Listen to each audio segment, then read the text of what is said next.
Bertemu kembali, Saudara. Calon Wakil Presiden nomor urut 1, Muhaimin Iskandar, bilang ada praktik politik uang jelang pemilu 2024. Ketua Umum PKB ini menegaskan pendukungnya ditawari uang dalam jumlah besar agar tidak mendukung pasangan calon Amin.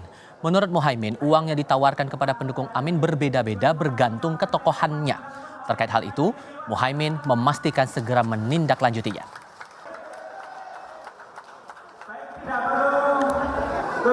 Itu namanya money politics, di mana beberapa orang kami didatengin, diberi uang besar, kemudian tidak usah membantu mereka, tapi cukup berhenti membantu Amin.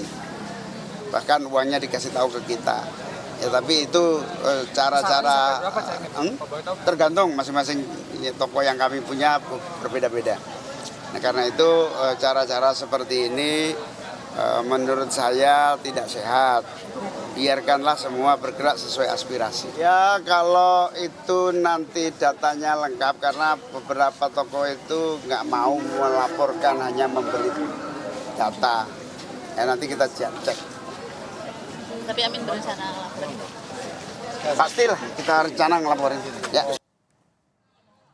Tim kampanye nasional Prabowo Gibran meminta Muhaimin mengungkap pihak yang menawarkan uang untuk berhenti mendukung pasangan Amin. Wakil Ketua TKN Habibur Rahman bilang jika pernyataan Muhaimin benar, maka harus segera ditindaklanjuti karena termasuk politik uang dan melanggar undang-undang pemilu.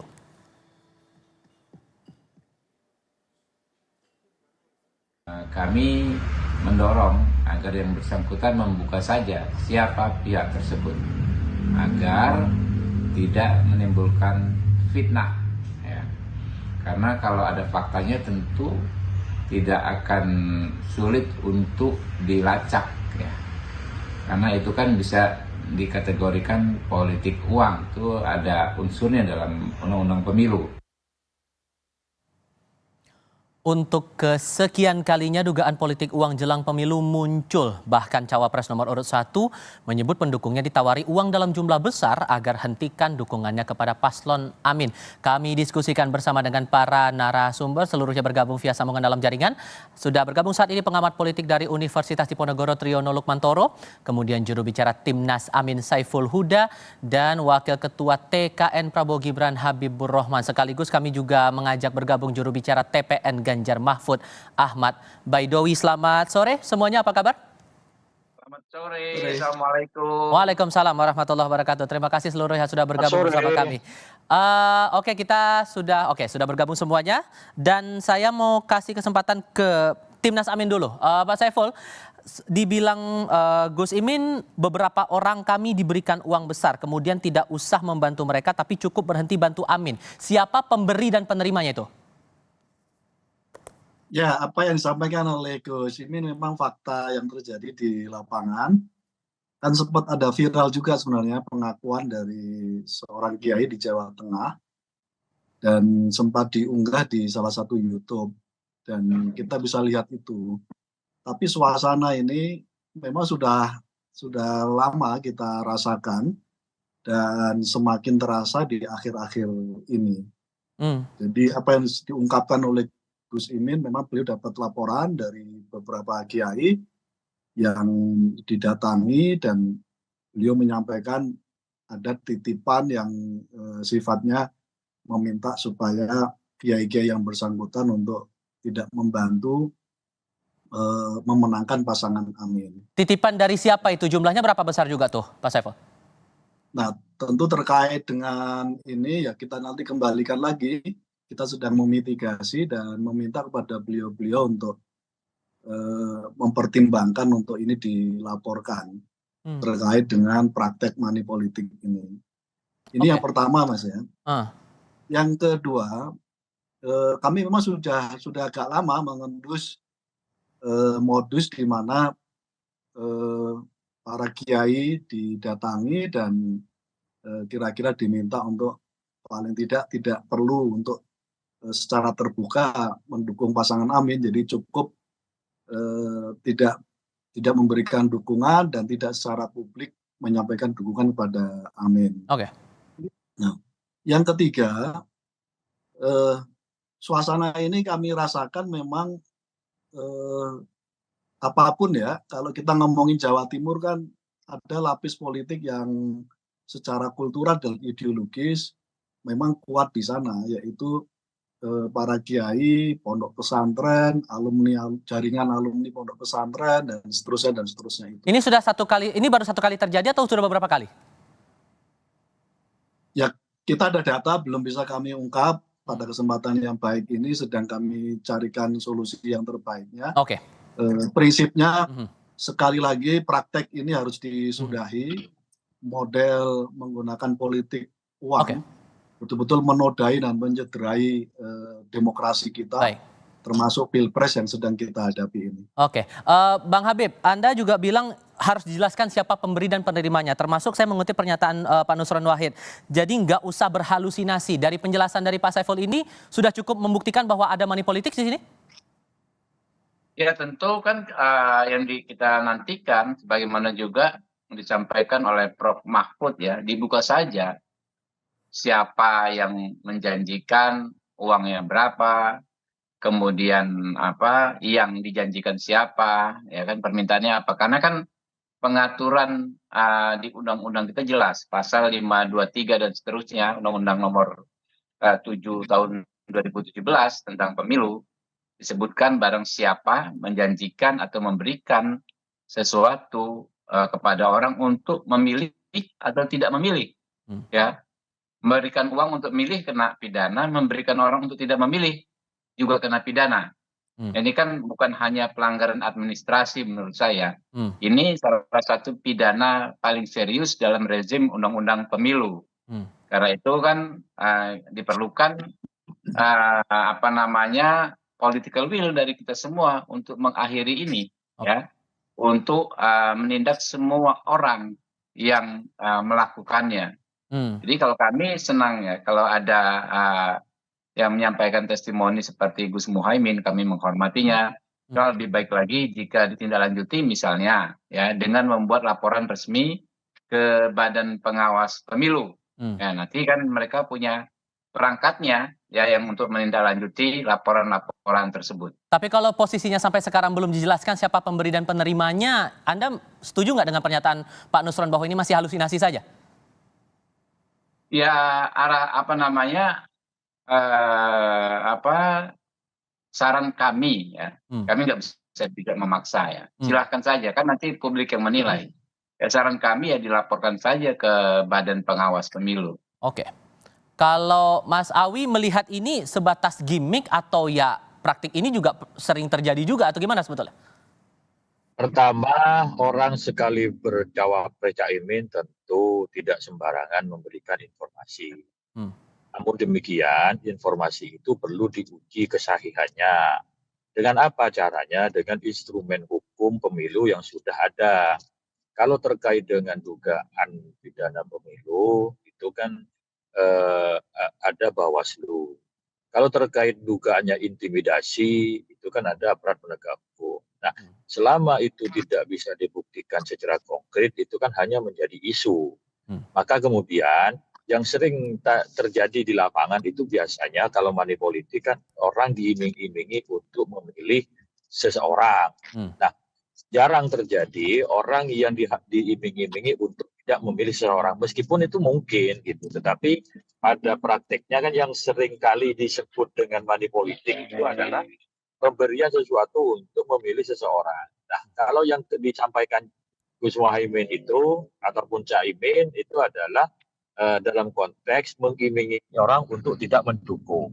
Nah, apapun itu yang namanya kaitannya dengan money politik, politik uang itu sesuatu yang tidak bagus. Namun sekali lagi kami berharap agar isu ini clear, menjelang pemilu tidak terjadi hoax, tidak terjadi isu yang liar, ya sebaiknya dibawa ke instrumen hukum yang sudah tersedia, baik melalui Bawaslu ataupun misalkan kalau bernada intimidasi bisa ke APH, aparat penegak hukum terkait intimidasinya gitu. Oke, supaya tidak jadi fitnah itu tadi saya kutip dari pemberitaan sejumlah portal media yang Anda sampaikan juga beberapa waktu lalu begitu ya? Ya betul, karena kan kita sudah pengalaman 2 kali pemilu sebelumnya dengan kecanggihan teknologi, maraknya media sosial, kita disuguhkan dengan isu-isu yang hoax, fitnah, isu-isu liar yang bisa memperkeruh suasana. Kami harapkan di pemilu 2024 ini tidak terulang lagi. Oke, Pak Triyono, dengan ada pengakuan semacam ini hal yang barukah atau sesungguhnya ini praktek yang awam muncul, terutama dalam hal ini tema besarnya money politik begitu? Kalau money politik saya kira ini adalah tema yang sudah lama dan kayaknya memang sudah cukup kuat terjadi di mana-mana. Hanya saja ini kan beda. Kalau money politik pengertiannya adalah menerima uang untuk mendukung bisa siapa saja, apakah calon presiden, apakah calon legislatif. Kalau ini supaya tidak mendukung, jadi ada sesuatu yang mau diprevensi, mau dicegah seperti itu. Jadi kalau dulu menganjurkan politik uang itu adalah untuk mempersuasi, kalau ini adalah untuk mencegah supaya tidak mendukung atau mendukung seseorang. Nah ini dalam kaitannya adalah tidak mendukung. Tapi sekali lagi ini sumbernya kan bukan main-main. Satu cawapres, dua juga ketua partai politik dari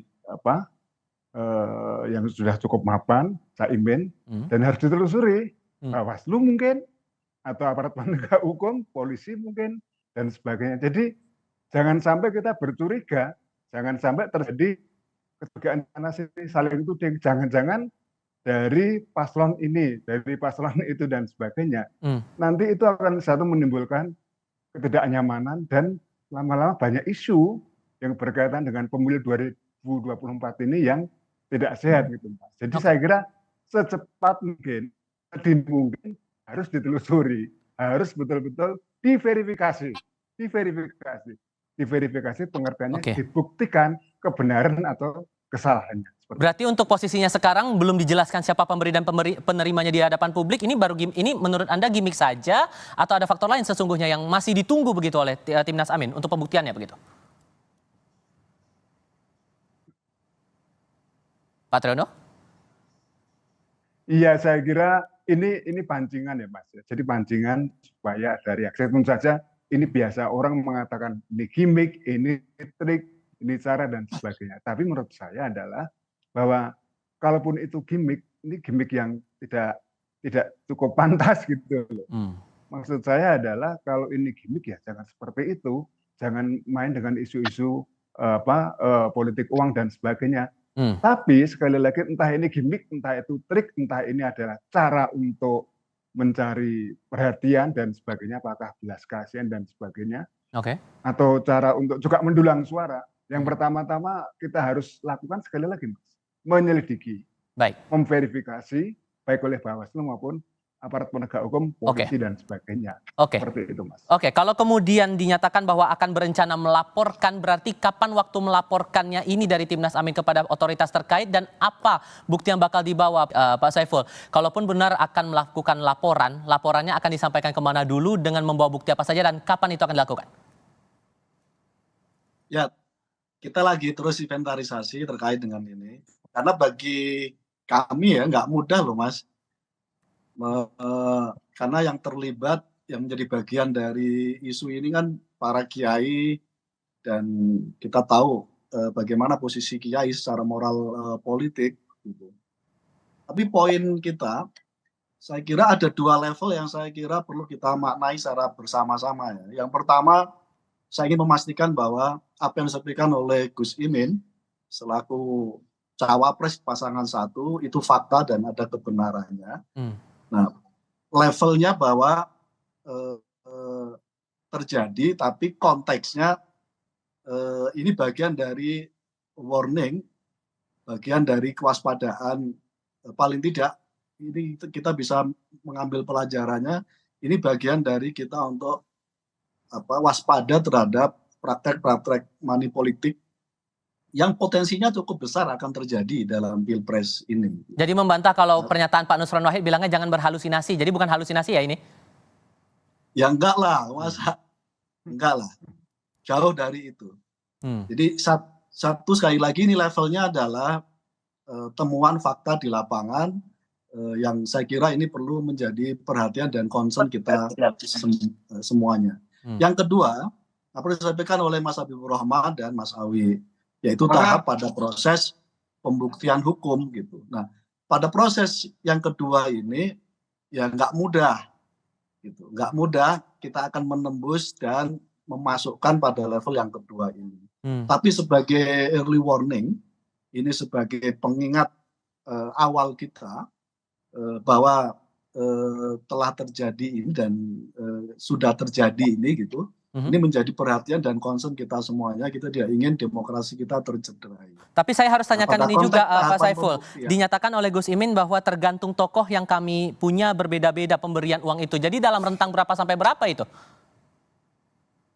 Ya saya kira tidak patut untuk disampaikan secara publik ya, secara publis.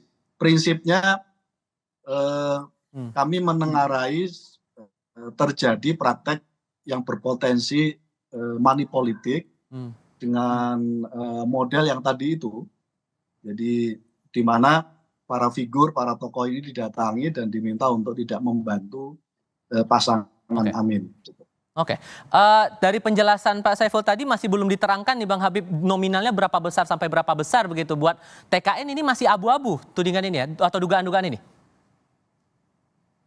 Ya kami tergantung kepada kubu Pak Paslon 1 ya. Kalau ingin mengungkap tuntas ya kami sangat mendukung. Ya. Kami juga akan menyerukan kepada Bawaslu untuk bisa proaktif apabila ada pelaporan. Ya. Karena kan Bawaslu tidak bisa juga bergerak sendiri tanpa adanya laporan. Karena kan terkait dengan pihak-pihak mana yang akan diminta keterangan kan Bawaslu harus tahu dulu. Setidaknya kan kalau misalnya di kepolisian itu kan ada laporan langsung, ada semacam DUMAS, pengaduan masyarakat. Ya. Setidaknya laporan dalam bentuk DUMAS mestinya kan disampaikan secara umum ya kan orangnya di sini, sehingga Bawaslu itu ada petanya. Mereka bisa bergerak ya, memanggil pihak-pihak yang mungkin mengetahui. Nah ini kan mumpung belum ini Mas, belum jelang pencoblosan. Yeah. Kan pasti akan lebih rumit lagi kalau pencoblosan ya kan dilaksanakan pemilunya sudah terjadi dengan berdasarkan praktek politik uang baru kita mau usut. Nah itu pasti akan lebih complicated. Saya sepakat dengan Mas Huda ya, ini kan early warning.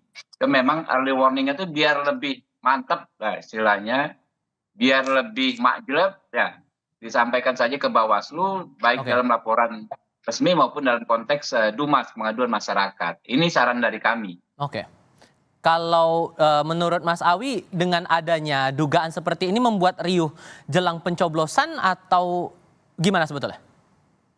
Ya, pertama ini kan uji kredibilitas informasi yang disampaikan oleh Gus Muhaimin ya. Kalau misalkan ini tidak ada tindak lanjut kepada instrumen hukum yang tersedia. Yang kedua, sesuatu terkait dengan politik uang itu kan dalam setiap pemilu selalu menjadi bumbu-bumbu yang berkembang. Memang mudah dirasakan, tapi untuk dibuktikannya itu sulit. Seperti halnya ada orang buang angin, itu kan wujudnya nggak nampak, tapi baunya terasa. Nah, kira-kira seperti itu. Nah, lain halnya ketika nanti misalkan ini dimajukan ke instrumen hukum yang tersedia, baik itu Bawaslu ataupun aparat penegak hukum, maka itu akan jadi clear dari pihak yang mana yang mengintimidasi siapa, berapa, dan di mana. Sehingga menjadi pelajaran bagi kita semua agar tidak bermain-main dengan yang namanya money politik. Oke. Dengan adanya dugaan semacam ini Pak Triyono, kalaupun benar kemudian itu terbukti, berarti ada yang salah dong dengan perjalanan jelang pencoblosan ini. Selama masa kontestasi ini, apa yang keliru, apa yang salah menurut Anda?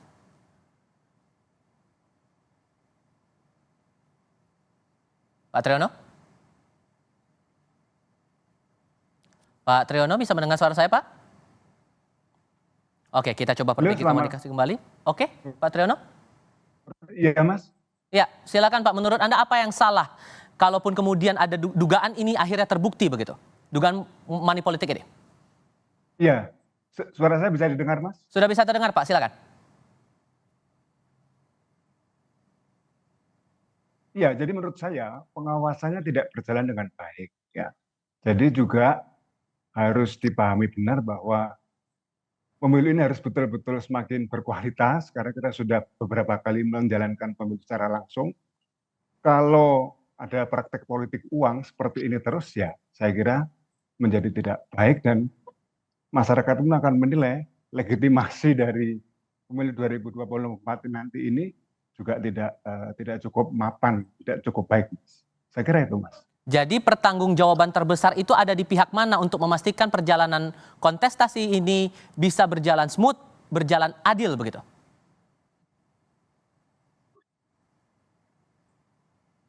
Saya kira semua, Mas, ya. Semua kontestan pemilu ini, partai politik, paslon presiden, calon wakil presiden, penyelenggara pemilu, KPU, dan pengawas, serta berbagai lembaga swadaya masyarakat, media juga bisa mengawasi bersama-sama. Kalau tidak nanti yang terjadi adalah ada hal yang disembunyikan, ada hal yang vested interest seperti itu yang kemudian menjadikan pemilu kita susah untuk diterima dari sisi keabsahan dan sisi legalitasnya. Ini yang menurut saya harus betul-betul dicermati sejak awal. Karena kalau tidak nanti lama-lama orang akan terbiasa untuk menjalankan politik uang. Seperti itu, Mas. Oke. Saya mau memastikan lagi ke Pak Saiful ini. Dengan rencana pelaporan ini persisnya kapan akan diadukan ke Bawaslu atau mungkin ke pihak-pihak lain begitu?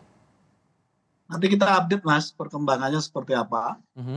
Karena sekali lagi tidak mudah ya untuk melakukan pembuktian secara hukum, karena itu fase berikutnya.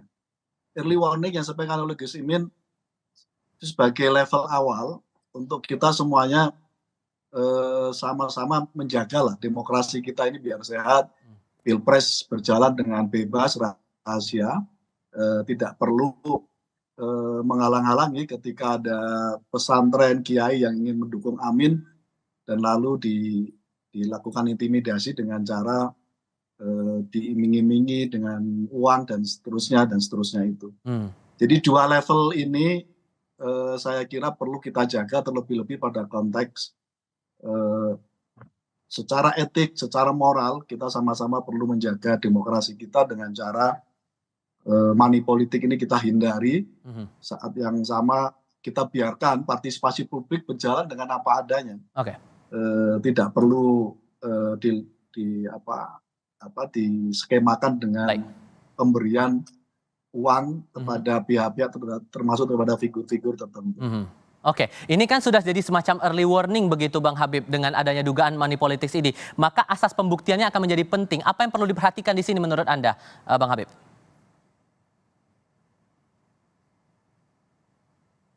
Bang Habib, audionya masih belum terdengar, mohon maaf.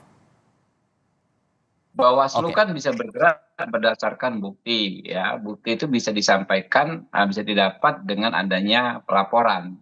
Ya, jadi tugas Bawaslu adalah penyelenggara pemilu dalam bidang pengawasan, betul, ya, yang paling bertanggung jawab. Cuma memang supaya bisa dioperasikan Bawaslu ini kan mesti ada laporan. Ya, jadi memang nggak gampang juga. Saya sepakat dengan Mas Huda, ya. Tapi kita realistis, nggak mungkin Bawaslu bisa membuktikan sesuatu yang tidak disampaikan kepada beliau, gitu loh. Nah, saya berharap mungkin ke depan bisa diantisipasi juga, misalnya daerah rawan yang mana dipetakan oleh teman-teman paslon nomor urut 1, lalu disiapkan misalnya semacam strategi pembuktiannya, kan mestinya misalnya kiainya biasanya kalau ketemu tamu sendiri mestinya ditemani 2-3 orang, ya. Itu kan ada dua aspek. Misalnya ada orang ingin melakukan hal yang disebut oleh Gus Muhaimin, pasti sungkan. Yang kedua, kalau telah melakukan kan bisa dibuktikan karena adanya 2 orang saksi yang menyaksikan langsung. Nah, hal-hal seperti itu bagian dari partisipasi kita ke depan dalam mencegah terjadinya politik uang ini dalam berbagai tahapan dan jadwal pemilu. Oke, kalau menurut Anda Mas Awi untuk menghindari kecurigaan yang makin liar atas dugaan ini gimana kemudian? Jadi kecurigaan seperti ini selama tidak bisa dibuktikan itu akan selalu menjadi isu liar. dan ini akan selalu muncul dalam setiap pemilu. Maka dari itu, kalaupun nanti tidak bisa dibuktikan, setidaknya pengalaman-pengalaman ini menjadi warning kita bersama. Karena memang berdasarkan fakta lapangan, dalam setiap pemilu itu selalu muncul isu-isu money politik seperti ini. Tetapi sekali lagi, pembuktian di lapangan itu kan susah. Saya menganalogikan tadi seperti kayak orang buang angin itu, baunya terasa tapi wujudnya tidak kelihatan. Kira-kira seperti itu. Hanya sebatas menjadi warning bagi kita untuk selalu berhati-hati. Oke, agak tricky berarti ya menurut Anda kalaupun kemudian ini harus ditelusuri lebih lanjut, Mas Awi? Ya pembuktiannya, makanya dari awal kita akan tekankan supaya tidak menjadi fitnah, itu agar ada pembuktian dilaporkan kepada pihak yang berwenang. Seandainya itu tidak bisa dilakukan karena pembuktiannya sulit, ya tidak perlu diungkap-ungkap terus, nggak perlu disebut-sebut terus kalau justru memberikan informasi yang selalu liar kepada masyarakat. Oke. Dengan adanya dugaan ini, menurut Anda, Pak Triodo, harus ada peran aktif Bawaslu kah atau gimana jemput bola yang harus dilakukan Bawaslu begitu? Atau mungkin otoritas pengawas pemilu berikutnya? Atau harus menunggu laporan dulu? Ya, saya kira Bawaslu tidak bisa menunggu secara pasif ya, tapi juga aktif katakan. Saya kira organ-organ Bawaslu ini kan banyak ya, ada di level lokal juga ya. Kemudian juga ini kan mekanisme-mekanisme memberi, menerima, membalas. Siapa yang memberi? Nah, kalau yang disampaikan Gus Muhaimin kan berian dalam jumlah besar. Tapi siapanya ini kan yang menjadi hal yang kemudian ditanyakan banyak orang. Nah, siapa inilah yang kemudian menjadi satu pertanyaan yang dicari-cari. Jangan-jangan dari pihak ini, pihak itu, dan sebagainya. Nah, ini yang harus betul-betul dijalankan. Motifnya apa sih? Motifnya supaya tidak mendukung. Oke, baik. Katakanlah paslon nomor 1 dan sebagainya. Tapi sekali lagi yang penting itu kan memberi, menerima, yang menerima siapa? Kan bisa dilacak itu, Mbak. Jadi yang selama ini disampaikan Caimin itu kan menunjukkan ada pemberian, ada penerimaan, ada motif yang hendak dijalankan. Tapi semua itu harus dibuktikan. Jadi jangan pembuktiannya itu harus betul kuat. Saya kira itu, Mas. Baik, terima kasih banyak untuk perspektif dan diskusinya kali ini. Pak Saiful Huda, Bang Habibur Rahman, Mas Awi, dan juga Pak Triodo. Selamat sore semuanya. Baik, selamat sore.